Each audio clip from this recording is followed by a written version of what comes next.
Yun mga tropa, uwian na natin galing trabaho. Alas 5, wala palaging OT. At ito na nga, naglalakad nga tayo ng mga tropa. So ito yung palagi naking dinadaanan, umaga, gabi, hapon, yung area na to. At may bahay nga dyan. Grabe yung lamig dito ngayon. -9 ngayon, no. So wala namang siyang yellow. Hindi naman sa umulan ng snow.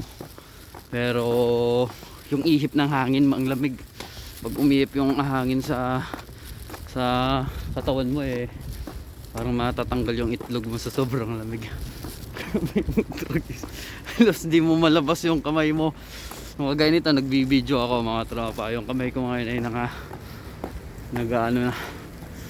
nanginginig na sa lamig. Lipat ko muna sa kabila. Grabe talaga yung lamig.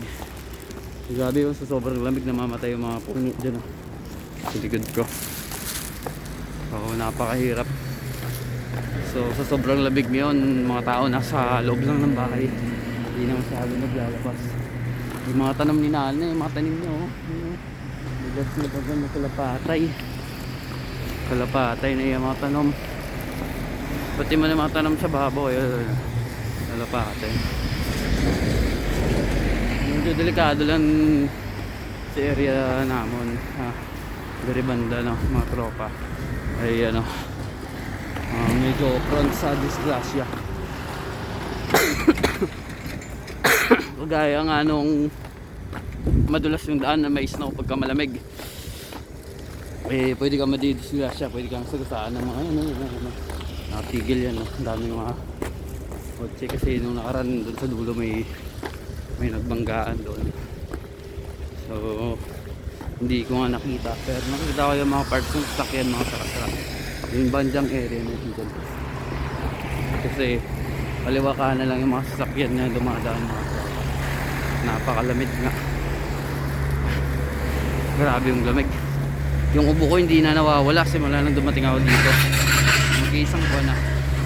Malapit na ako mag-isang buwan. Yung ubo ko pabalik-balik.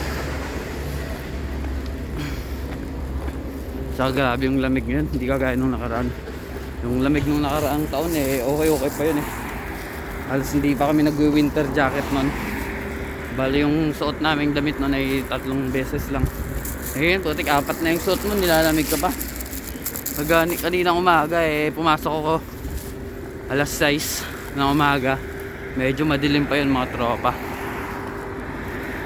Bumalik ako sa loob, gawa nung nakalimutan ko yung damit ko, saka ito yung pantalong kong suot, isang piraso lang. Grabe yung lamig. Tapos kakagising mo pa, tapos yun nga, malamig.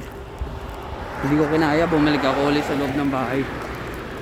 Ang ginawa ko nagsuot ako ulit ng pantalong makapal. Nagdoble ako ng 3 beses. Grabe kasing lamig ngayon.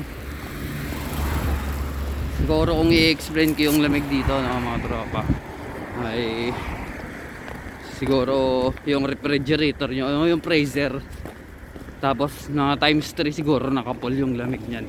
Kasi pag dumapya talaga yung akin, grabe, matanggal yung bulbul sa itlog mo. Sobrang lamig. Mga tropa, grabe yung balat, nagkasugat-sugat ka talaga dito. Dapat dito sa Korea, yung mga ganitong tiglamig, yung mga balat kalabaw, mga batang hamog, yan sila yung bagay dito, para kahit nasa labas sila hindi tinatablan ng lamig. So gaya ko, grabe, sakit sa kamay.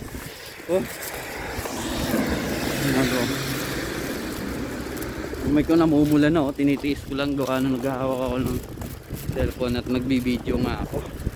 Pero minamadali ko na rin yung lakad ko kasi malapit-lapit na lang din yung bahay namin. Pero yung lamig, putik, grabe. Hindi mo ma-explain yung lamig dito, mga tropa. So ito yung parang nung una kong dating sa South Korea, ito yung unang taon na napaka sobrang lamig nun.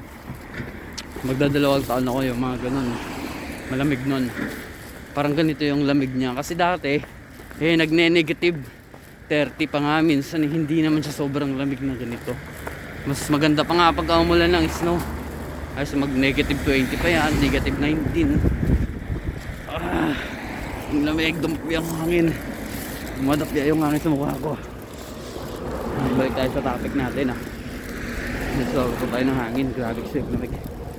Kaya dati kasi negative 20, 30, umabot pa na 30. Umulan ng snow. Grabe yung lamig mga tropa. Hindi ko makaya. Hindi naman sobrang lamig. Kasi ang nagpapalamig kasi dito yung hangin. Yan yung nagpapalamig dito mga tropa. Kagaya nito, putik, grabe. Tapos yung nilipat-lipat ko lang yung kamay ko. Hindi ko na siguro kaya to mga tropa. Lapasok ko na sa loob yung cellphone. So yun, bumigay ako sa bumigay ako sa lamig kasi wala nga akong isang cup o gloves. So, tignan mo na pa, nalilipad-lipad yung buhok ko mga tropa. Patunay na may hangin talaga. At yung hangin dito ay hindi normal. Sobrang lamig. Para tayong nasa nasa loob ng Iceland, sa Antarctica. So, see what's up mga tropa. Salamat sa panonood. Sana hindi na malamig bukas.